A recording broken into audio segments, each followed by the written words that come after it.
ఈ సమయమందు మనకు రెవరెండ్ కె జాకబ్ గారు కొల్లిపర వారు మనకు వాక్య సందేశాన్ని అందిస్తూ ఉండగా అందరూ కూడా శ్రద్ధగా దేవుని వాక్యాన్ని విందాం.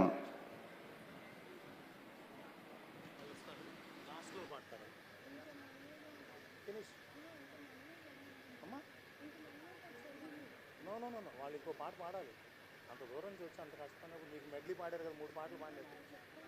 ఏం లేదు, మీరు వెళ్ళిపోతే నెక్స్ట్ వాళ్ళతో ఒక పాట పాడాలి.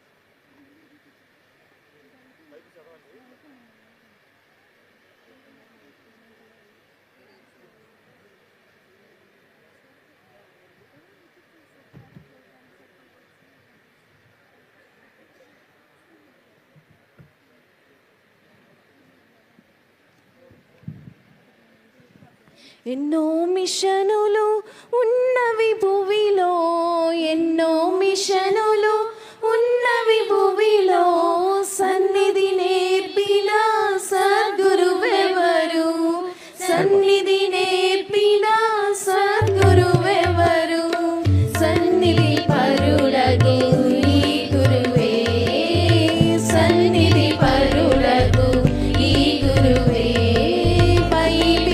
మిషను నాయకుడు, కలువరి నాదుని ప్రియసుతుడు, ఫాదరు దేవదాసు.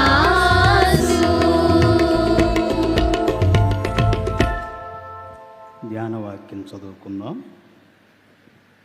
యెహోషువ గ్రంథము 5వ అధ్యాయము 13 నుంచి 15 వచనముల వరకు.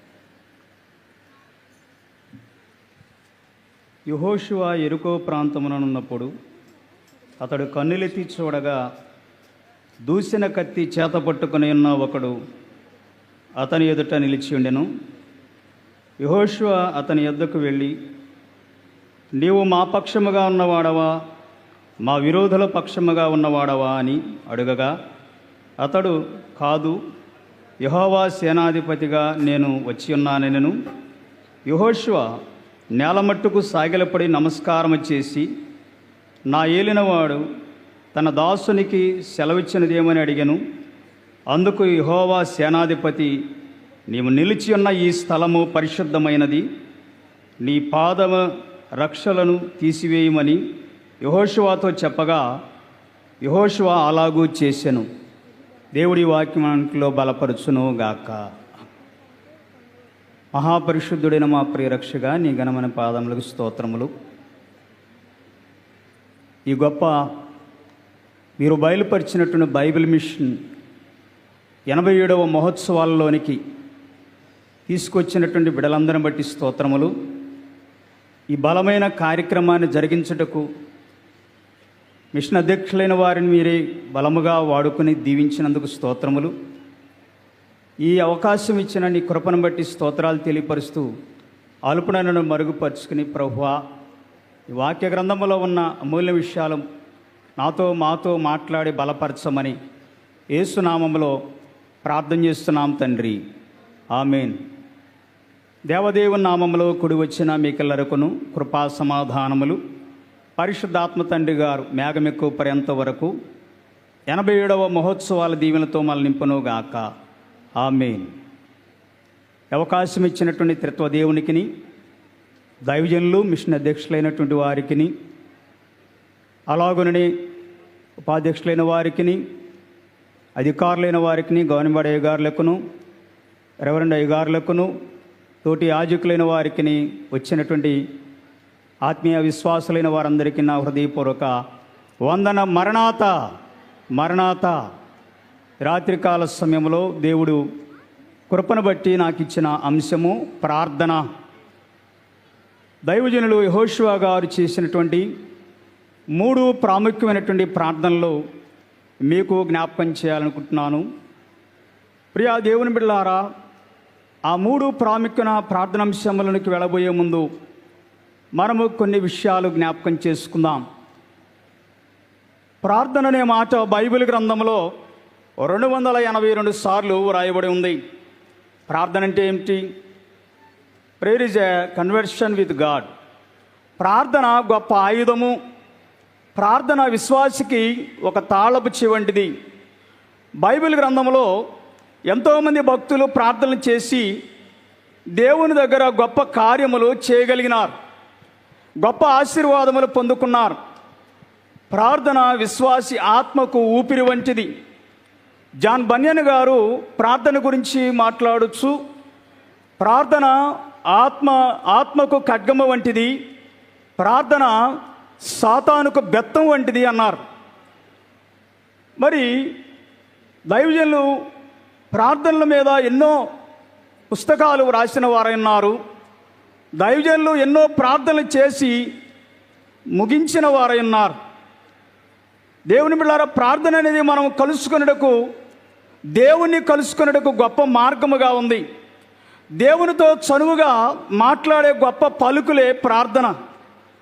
ఆయనతో మాట్లాడే సంభాషణ వంటిది అని ప్రభుపేట మీకు మనం చేస్తున్నా.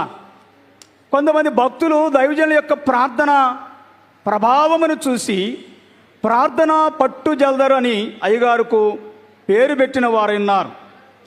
మన తండ్రి గారు ప్రార్థనా మంజరి, సమర్పణం ప్రార్థన, రాకడ ప్రార్థన, స్తుతులు, మెట్ల ప్రార్థన, ఉపవాస ప్రార్థన ప్రకటనలు, ఇలా ఎన్నో ప్రార్థనలు చేశారు, రాశారు, ముగించారు.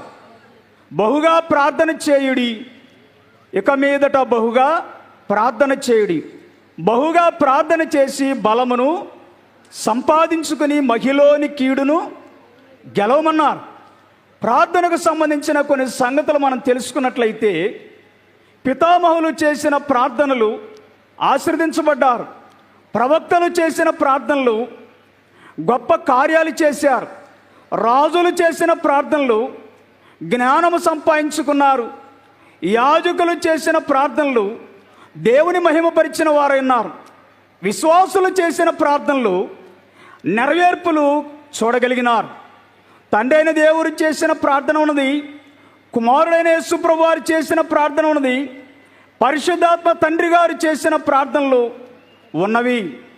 దైవజనులు రాసినటువంటి ప్రార్థనలో ఒక ప్రత్యేకమైనటువంటి 5 ప్రార్థనలు మీకు చెప్పి పాఠములోనికి వెళుతున్నాను. మొదటిగా మనం చూసినట్లయితే పట్టు ప్రార్థన. ఆదికాండము 32:24లో యాకోబు గారు ఎబ్బోకు రేవు దగ్గర దేవుని యొక్క కృపను బట్టి ఒక మనిషితో పెనుగులాడినట్లుగా దేవునితో తొడగూడి వసిలినా కూడా వదలకుండా నీవు నన్ను ఆశీర్వదిస్తేనే కానీ నేను విడిచిపెట్టనని ఏకాంతముగా ఆ యొక్క ఎబ్బోకు రేవు దగ్గర పట్టు విడవకుండా ప్రార్థన చేసిన వారైనారు. రెండవ ప్రార్థన మనం చూస్తే జట్టు ప్రార్థన. దైవజనులు పేతురు గారు సువార్త ప్రకటిస్తున్నప్పుడు ఆయనను చెరసాల్లో వేసినప్పుడు సంఘమంతా జట్టుగా కలిసి ప్రార్థన చేశారు. అపోస్తలుల కార్యగ్రంథము 12:5 మనము చూడగలము. వారి యొక్క జట్టు ప్రార్థన ద్వారా, వారి యొక్క ఐక్యత ప్రార్థన ద్వారా దైవజనులు పేతురు గారు విడుదల పొందగలిగినారు. దేవుని కృపను బట్టి దేవదూత గారు వచ్చి పేతురు గారిని దేవుని బిడ్డలారా విడిపించారు. ఏ సంఘమైతే జట్టుగా కలిసి కన్నీటి ప్రార్థన చేస్తున్నారో ఆ సంఘము దగ్గరకు ఆ దైవజన్ని నడిపించిన వారైనారు. మరి మూడవదిగా మనం చూసినట్లయితే గట్టు ప్రార్థన. దీనినే బంధింపు ప్రార్థన. భూలోకములో మీరు వేటిని బంధిస్తారో పరలోకములో నేను వాటిని బంధిస్తానని చెప్తున్నారు. భూలోకంలో మీరు వేటిని విప్పుదురో పరలోకములో నేను వాటిని విప్పుతానని చెప్పారు. దేవుని బిడ్డలారా, ఈ గట్టు ప్రార్థన మనకు ఎంతైనా అవసరము. అయ్యగారు రాసిన పాటలో గేటు వద్ద దేవదూతల ఘాటు ఉన్నది, అది దాటి దయ్యాల గుంపు రాకున్నది రాలేకున్నది, కావలిగల విశ్వాసి కలతపడకమి మదిని కలతపడకమని చెప్పారు. అయ్యగారు ఎన్నో ప్రార్థనలు చేశారు. అయ్యగారు చేసిన ప్రార్థన ద్వారా, ఆ గట్టు ప్రార్థన ద్వారా కొన్ని దురాత్మ శక్తులు దూరముగా వెళ్ళిపోయినాయి.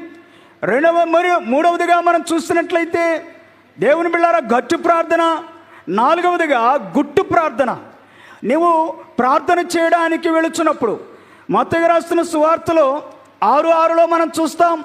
దేవుని బిళ్ళారా, నీవు గదిలోనికి వెళ్ళి తలుపులు వేసుకుని రహస్యమందు చూస్తున్నా నీ దేవునికి మొరపెట్టుకొనమని చెప్తున్నారు. ఇదే రహస్య ప్రార్థన, ఇదే గుట్టి ప్రార్థన అని ప్రభుపేట మీకు మనం చేస్తున్నాను. తర్వాత 5వదిగా మనం చూసినట్లయితే మెట్టు ప్రార్థన.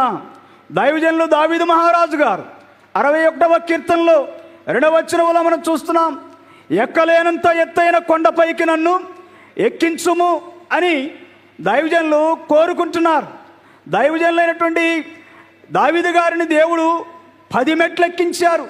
కాపరిగాను, దేవుని బిడ్డల సైనికునిగాను, యథస్సురుడుగాను, ఆత్మరూపిగా ఆత్మ పూర్ణుడుగాను, ప్రార్థనాపరుడుగాను, సన్నిధిపరుడుగాను, ధ్యానపరుడుగాను, మహారాజుగా, దేవుని బిడ్డల ప్రవక్తగా అనేకమైన మెట్టులు దేవుడు ఎక్కించినప్పటికీ ఆయన కోరుకుంటున్న గొప్ప అంశము, ఎక్కలేని ఎత్తైన కొండపైకి నన్ను ఎక్కించుము. ఇదే సన్నిధి కొండ అని ప్రభుపేట మీకు మనం చేస్తున్నాను. ఇలాగున అనేక విధాలుగా ప్రార్థనలు జరిగినవి, జరుగుతున్నాయి, జరగబోతున్నాయి. దేవుని బిడ్డలారా, బైబిల్ మిషన్ ఏర్పాటుటకును అయ్యగారి యొక్క గది ప్రార్థన, అయ్యగారి యొక్క మది ప్రార్థన, అయ్యగారి యొక్క హృదయ ప్రార్థన వల్ల ఎంత గొప్ప బైబిల్ మిషన్ విస్తరణ, ఇంత గొప్ప మహోత్సవాలు జరుగుటకు కారణము అయ్యగారిని చేర్చుకున్న బేతేలు గృహ వాసులకు దేవుడిచ్చిన ఆశీర్వాదములతో, అయ్యగారి ప్రార్థన దీవులతో, వారు తలపెట్టిన ఏ కార్యమైనా, వారు చేసిన ప్రార్థనల ద్వారా బేతేలు గృహ వాసులైన వారు, మన అధ్యక్షులైన వారు తలపెట్టిన ఏ కార్యమైనా సరే జరుగుతుందంటే అది ప్రార్థనా బలమే అని దేవునికే మహిమ కలుగునుగాక. ఆమేన్. ప్రియా దేవుని బిడ్డలారా, మనం గమనించినట్లయితే ఈ మహోత్సవాల వెనుక గొప్ప బైబిల్ మిషన్ బిడ్డలు, అభిమానులు చేయుచున్న లక్షలాది ప్రార్థనలు దేశ విదేశాలలో మరి బైబిల్ మిషన్ విస్తరించడానికి కారణము ప్రార్థనలే అని ప్రభుపేట మీకు మనం చేస్తున్నాను. మరి మనం గమనించినట్లయితే యెహోషువ గారు చేసిన 3 ప్రార్థనలు. మొదటి ప్రార్థన చదవబడిన లేఖన భాగములో మనం గమనించినట్లయితే ఈ వాక్యములో దాగిన అనేక సంగతులు మనం జ్ఞాపకం చేసుకోవాలి. మరి ఇక్కడ దూసిన కత్తి చేతబట్టుకుని ఉన్న దూతను మనం చూస్తున్నాం. వరలో కత్తి పెట్టుకుని ఉన్న యెహోషువ గారిని చూస్తున్నాం. 2 సైనికులు ఎదురెదురుగా నిలబడ్డారు. ఒకరు పరలోక సైన్యాధిపతి దేవుని దూతగారు, ఇంకొకరు భూలోకపు ఏర్పాటు జనాంగమ పక్షముగా ఉన్న సైన్యాధిపతి యెహోషువ గారు. మోషే గారి తర్వాత యెహోషువ గారు నాయకుడు. అరణ్యమును దాటి, యోర్దానును దాటి స్వాస్యమును స్వాధీనపరచుకోబోతున్నారు. దేవుని బిడ్డలారా, ఇక్కడ యోర్దాను అడ్డముగా ఉంది.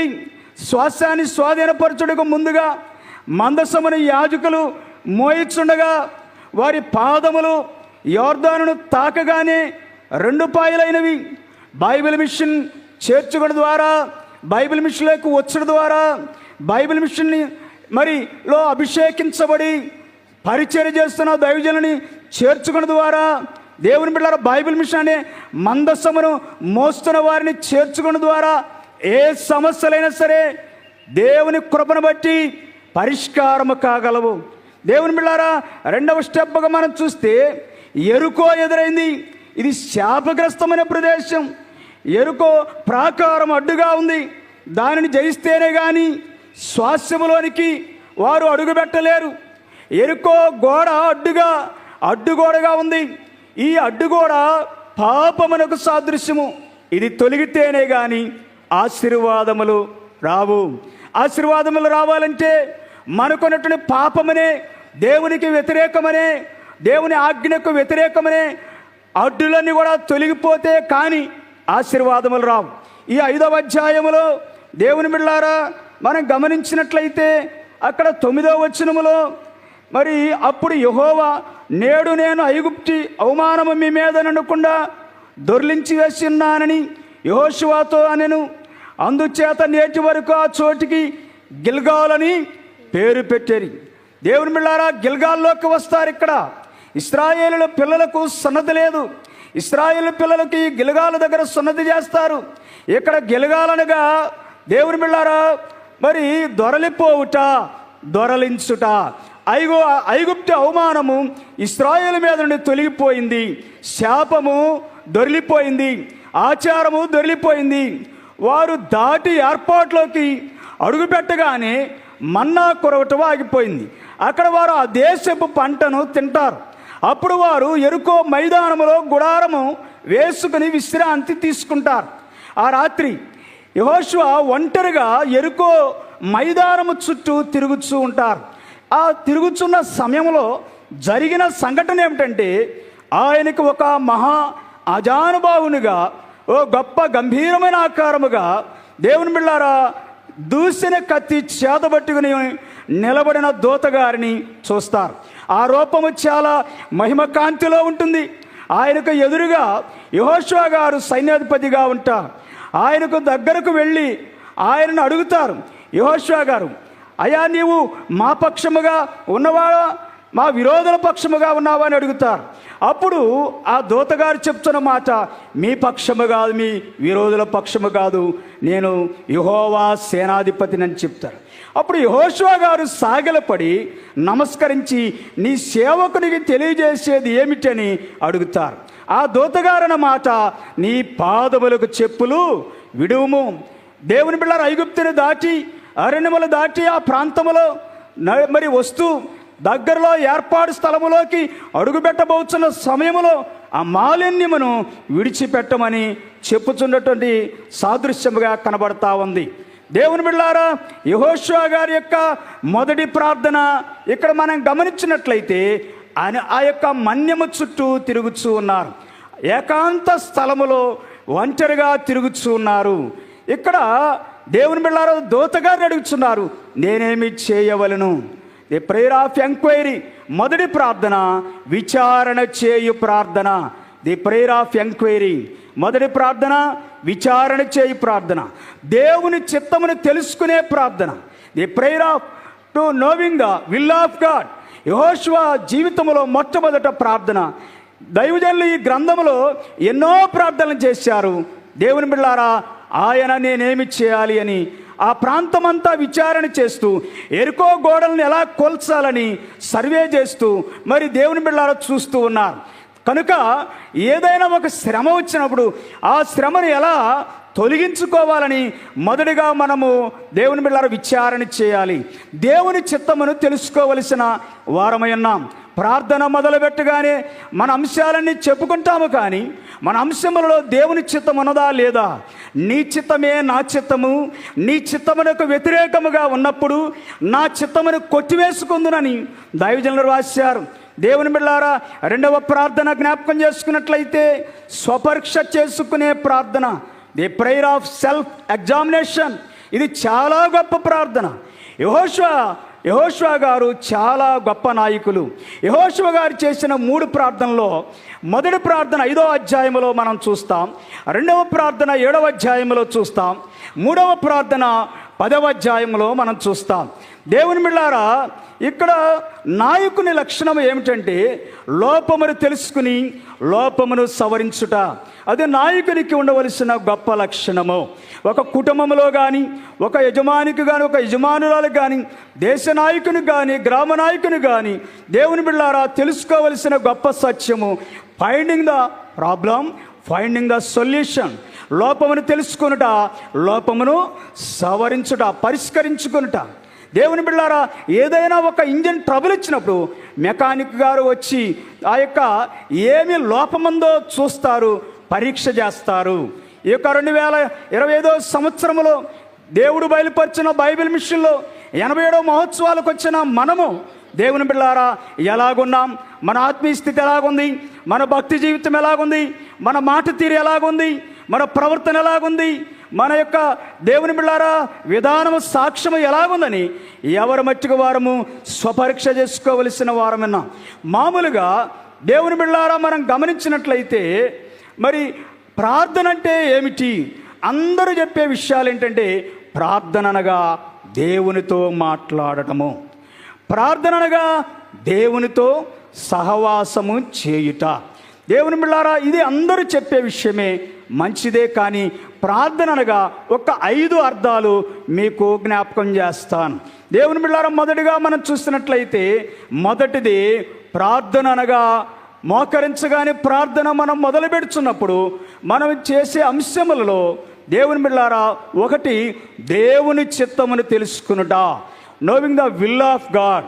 దేవుని చిత్తమును తెలుసుకునుట. దైవజనులు నీ చిత్తమే నా చిత్తము అన్నారు. దేవుని బిడ్డలారా, ఇక్కడ మనం గమనించినట్లయితే మరి క్రిస్మస్ కాలంలో మనం ఎక్కువగా మరియమ్మ గారి గురించి మనం చెప్పుకున్నాం. మరియమ్మ గారు దీనురాలు, మరియమ్మ గారు దాసురాలు, మరియమ్మ గారు దేవుని బిడ్డలారా ధన్యురాలయ్యారు. దీనురాలుగా గదిలోకి వెళ్ళి సన్నిధి చేస్తూ ఉన్నారు, పరిశుద్ధురాలుగా ఉన్నారు, తగ్గించుకున్నారు. దాసురాలుగా ప్రభు దాసురాలను నీ మాట చొప్పున జరుగునుగాక అన్నారు. ఎప్పుడైతే ప్రభు దాసురాలని దేవుని చిత్తమునకు లోబడ్డారో, ఇది మొదలుకొని అన్ని తరముల వారు నన్ను ధన్యురాలనెందురు అని చెప్తున్నారు. దీనురాలుగా ఉన్నామే, దాసురాలుగా ఉన్నామే, ధన్యురాలు యొక్క అంతస్తులోకి వచ్చింది. దేవుడు బయలుపరిచిన బైబిల్ మిషన్ అందుకున్న దైవజనులు దీనులు, దాసులు, ధన్యులు అని ప్రభుపేట మీకు మనం చేస్తున్నా. ఏర్పాటులోకి వచ్చిన మనందరము కూడా మొదటిగా దీనులంగాను, దాసులంగా దేవుని పరిచర్యలో పాలిభాగస్థలంగాను దేవుడి బయలుపరిచిన బైబిల్ మిషన్లోకి రావటం వల్ల ధన్యులమైపోయాం, పరలోక రాజ్యానికి వారసులమైపోయాం, వధు వరుసలోకి వచ్చామని ప్రభుపేట మీకు మనం చేస్తున్నాం. ఎందుకు ధన్యులమి? దేవుని బిడ్డలారా, ఎక్కడా లేని బోధలు ఇక్కడే ఉంటే ఇంకెక్కడికి వెళతారబ్బాయ్ అని చెప్పిన అయ్యగారు మాటను బట్టి ఇంకా ఎందుకు ధన్యులమి? తిండికి, బట్టకు, బస్సకు, తీకకు ఏ కొదువై ఉండదు, ఎండయు, వానయు, గాలి, చలియు ఏమీ చేయనేరవు. ఇంతటి గొప్ప దైవజన రాతలను బట్టి, ఇంతటి గొప్ప ఆదరణ మాటలను బట్టి మనము ధన్యులమే అని ప్రభుపేట మీకు మనం చేస్తున్నాం. రెండవదిగా ప్రార్థన అంటే దేవుని భారమును పంచుకొనుట, sharing the burden of God. సువార్త భారం మనం పంచాలి, పరిచర్య భారమును మనం పంచుకోవాలి, దేవుని బిడ్డలారా సంఘ భారమును మనం పంచుకోవాలి, మిషన్ భారమును మనం పంచుకోవాలి. ఆత్మల పట్ల భారము కలిగి మరి మారిన వారి కొరకు కన్నీరు గార్చి అనేక కుటుంబాలు, అనేక ఆత్మలని దేవుని తట్టు మనం మళ్లించవలసిన వారం విన్నాం. కరుడుగట్టిన అంతరంగాలని మరి ఎలాంటి వ్యసనపరులైనా సరే ఈ కన్నీటి ప్రార్థన ద్వారా ఆత్మల పట్ల భారము కలిగి సంపాదించుకోవలసిన వారం విన్నామని ప్రభుపేట మీకు మనము చేస్తున్నాం. మరి మూడవదిగా మనం చూస్తున్నట్లయితే దేవుని ఉగ్రతను ఆపుట అని ప్రభుపేట మీకు మనం చేస్తున్నాం. మరి we are stopping the worth of God. ఇక్కడ మనం గమనించినట్లయితే 4 ఉగ్రతలు మీకు జ్ఞాపకం చేస్తాను. దేవుని ఉగ్రతను ఆపటమే దేవుని బిడ్డలారా ప్రార్థనలో ఉన్న గొప్ప బలము. ప్రపంచవ్యాప్తంగా క్రైస్తవ సంఘము విస్తరించిందంటే ప్రార్థనే. దేవుని బిడ్డలారా మిషనరీలు, దైవజనులు, దేవుడు కనబడి మాట్లాడే అనుభవం కలిగిన భక్తుల ప్రార్థనలే క్రైస్తవ సంఘము ప్రపంచవ్యాప్తంగా విస్తరించటం మనం చూస్తున్నాం. దేవుని బిడ్డలారా మొదటిగా తండ్రి ఉగ్రత మనం చూస్తున్నాం జలప్రళయములో. అంతేకాదు సొదొమ గొమొర్ర పట్టణం దగ్గర తండ్రి ఉగ్రతను మనం చూస్తున్నాం. అదే రీతిగా రెండవది కుమారుని ఉగ్రత. దేవుని బిడ్డలారా ఆయన మొదట గొర్రెపిల్లగా వచ్చి ఉన్నారు, మరొక పర్యాయము కొదమ సింహము వలె వస్తున్నారు. దేవుని బిడ్డలారా దేవాలయములో కొరడా పట్టుకుని విక్రయములో అమ్ముచున్న వారిని వెళ్ళగొట్టిన వారన్నారు. దేవుని బిడ్డలారా ఆయన ఉగ్రత చాలా ఇంకా ముందు మనము దినాలలో చూడగలమేమో. మనం గమనించినట్లయితే రాకడలో మనం ఎత్తబడిన తర్వాత మిగిలిన వారు కుమారుని ఉగ్రతను చూడగలరు. మూడవదిగా మనం చూస్తే పరిశుద్ధాత్మ తండ్రి గారు ఉగ్రత. ఆది అపోస్తల కాలములో వారి నోట ఏ మాట అంటే ఆ మాట జరిగేది, అంత గొప్ప కార్యాలు జరిగేవని ప్రభుపేట మీకు మనం చేస్తున్నాం. ప్రవక్తల ఉగ్రత, బోడివాడా అని పిల్లలు హేళన చేస్తున్నారు. ఎలీషా గారు దేవుని బిడ్డలారా ఎంతగానో ఆయన సీరియస్గా ఎంతగానో కోపముగా చూసినప్పుడు దేవుని బిడ్డలారా ఆ యొక్క మృగములు వచ్చి వారిని మింగివేసినవి. ఇదే ప్రవక్తల ఉగ్రత. దేవుని ఉగ్రతకు ఎవరము కూడా గురి కాకుండా, ఆ ఉగ్రతను చూడకుండా ఆయన రాకడకు సిద్ధపడే బలమైన ప్రార్థన ప్రభువు మనకి అందించునుగాక. మరి నాలుగవదిగా మనం చూస్తున్నట్లయితే సింహాసనమును, దేవుని సింహాసనమును కదిలించుట, moving the throne of God. దేవుని బిడ్డలారా బైబిల్ గ్రంథములో భూలోకములో కొందరి సింహాసనాలు కదిలించబడ్డాయి. మన ప్రార్థన ద్వారా తండ్రి సింహాసనాన్ని, పరలోకపు తండ్రి యొక్క సింహాసనాన్ని కదిలించే ప్రార్థన అయి ఉండాలి. అదే రీతిగా భూలోకములో కొందరు పుట్టడం వలన కొందరి సింహాసనాలు కదిలించబడ్డాయి. మోషే గారు పుట్టడం వలన దేవుని బిడ్డలారా ఆ యొక్క ఫరో సింహాసనం కదిలింది అని ప్రభుపేట మీకు మనవి చేస్తున్నా.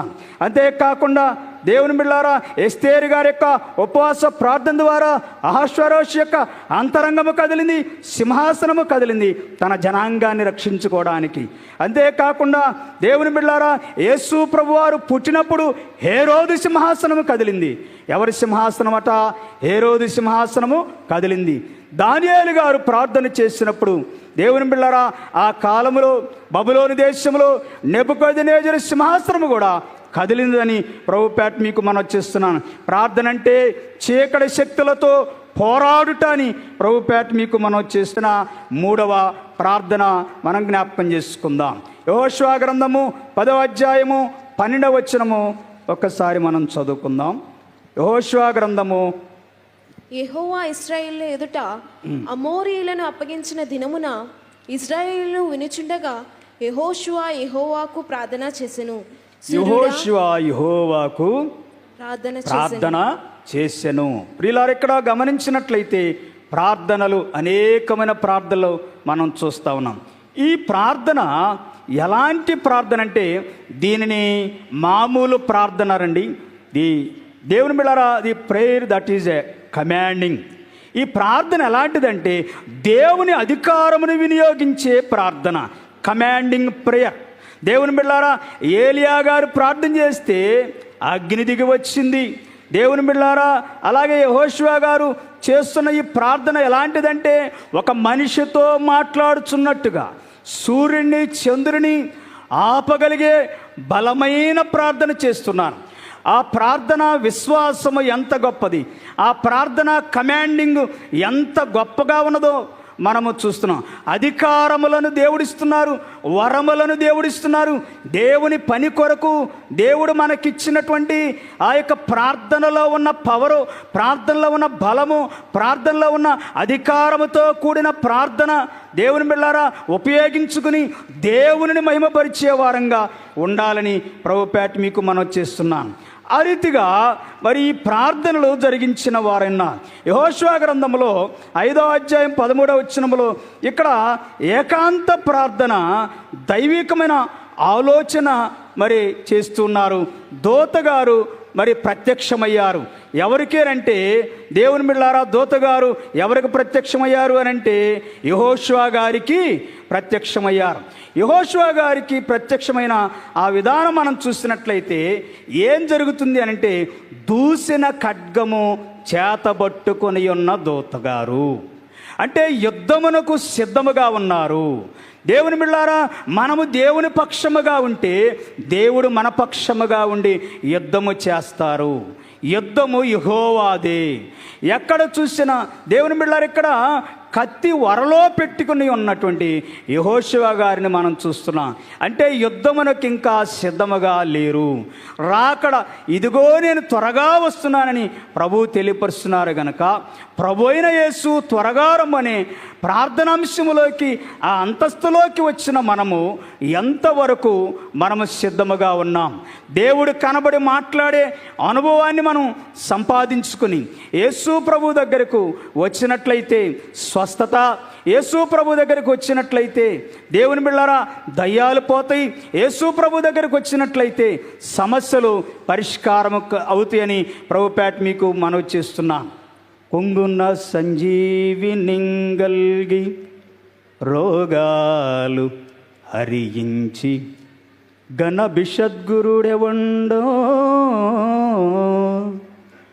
కుళ్ళిన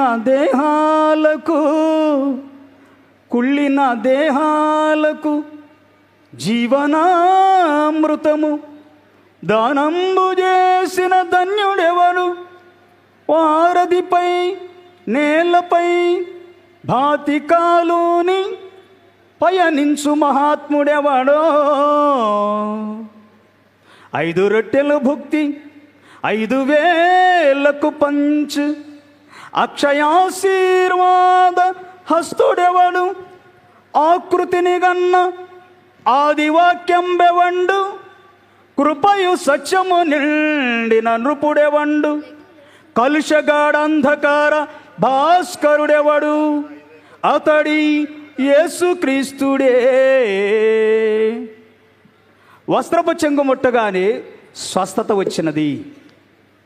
దేవుని బిళ్ళారా, చనిపోయిన వారిని ఆయన బ్రతికించారు. నీటి మీద నడిచారు. 5 రొట్టెలు 2 చిన్న చేపలు 5,000 మందికి పంచగా 12 గంపలు మిగిలినవి. దేవుని బిళ్ళారా, అనేకుల జీవితాల్లో, అనేకుల హృదయాల్లో దేవుడు వెలుగునిచ్చిన వారై ఉన్నారు, చీకటిని పారద్రోలిన వారై ఉన్నారు. మనము గమనించినట్లయితే దేవుడు బయలుపరిచినటువంటి 87వ మహోత్సవాలకు వచ్చిన మనము తెలుసుకోవలసిన మరొక సత్యం ఏంటంటే, ఈ గొప్ప ఆత్మీయ అనుభవం మనకి ఇవ్వడానికి గొప్ప మరి ఉదాహరణ ఏంటంటే, మీకు ఒక చిన్న ఉదాహరణ జ్ఞాపకం చేస్తాను. ప్రియులారా, ఒక వ్యవసాయదారుడు పూల తోట వేశాడు. ఆ పూల తోటకు నీళ్లు పెట్టారు మధ్యాహ్న సమయంలో. ఆ పూల తోట చాలా చక్కగా ఉన్నది. ఆ పూల తోటను నీళ్లు పెట్టి భోజనానికి ఇంటికి వెళుచు ఉన్నారు. ఆ సమయంలో దారి ప్రక్కన ఓ చిన్న మొక్క కనపడింది. ఆయనకు మొక్కల పిచ్చి ఎక్కువ. దేవుని బిళ్ళారా, అంత పెద్ద తోట ఉన్నా త్రోవ పక్కన ఉన్న ఆ మొక్కను చూసి దాని దగ్గర కూర్చున్నారు. ఆ మొక్కను చూసి కూర్చున్నప్పుడు, ఆ మొక్క వైపు చూస్తూ ఉన్నప్పుడు ఆ మొక్క అనుకుంటుందట, ఎంతోమంది వస్తూ పోవచ్చు ఉన్నారు, కాళ్ళతో తొక్కారు, దుమ్ము ధూళి విసిరారు, ఉమ్ము వేశారు, ఎవరు కూడా నన్ను పట్టించుకోలేదు. నేను ఎందుకు ఉపయోగపడతానని నా దగ్గర కూర్చుని నా వైపే చూస్తున్నాడు అనుకుంటుంది ఆ మొక్క. దేవుని బిళ్ళారా, మరి గమనించినట్లయితే ఆయన లోతు కాంట ఒక్క వేరు కూడా తెగకుండా చాలా జాగ్రత్తగా ఆ యొక్క మొక్కను తీసి ముద్ద చుట్టి, పైన మండుచున్న ఎండ, కడుపులో ఆకలి అయినా సరే ఇంటికి వెళ్లకుండా మరలా తోటకు వెళ్ళి తోట మధ్యలో ఆ యొక్క కందకము తవ్వి నీళ్లు పోసి ఎరివేసి తోట మధ్యలో ఆ యొక్క మొక్కను నాటారు. ఆ మొక్కను నాటి తోటి మొక్కకు అంటుకట్టడానికి ఒక తాడు కోసము, ఒక కర్ర కోసం వెళుతున్నారు. ఈలోపు ఈ మొక్క చాలా పశ్చాత్తాపడుతుంది. మొక్క పశ్చాత్తాపడటం ఏంటి అని అనుకుంటున్నారేమో. ఇది ఒక ఆత్మీయార్థంగా మీకు జ్ఞాపకం చేస్తాను. ఇంత తోట మధ్యలో, ఇంత తోట ఉన్నగా నన్నే ఎందుకు తీసుకొచ్చి ఈ మధ్యలో నాటారు అని అనుకుని ఎంతో సంతోషిస్తూ పశ్చాత్తాపడుతుంది. ఆయన ఆ మొక్కకు, వేరే మొక్కకు అంటుగట్టి వెళ్ళారు, నీళ్ళు పోసారు, దేవుని బిళ్ళారు ఎరివేశారు. మరలా తిరిగి వచ్చి చూశారు. ఒక వారం తర్వాత ప్రక్కన అంటుగట్టిన ఆ మొక్క దేవుని బిళ్ళారు ఎలాగుందంటే, ఆ పూల తోట పేరు మంచి గులాబీల తోట.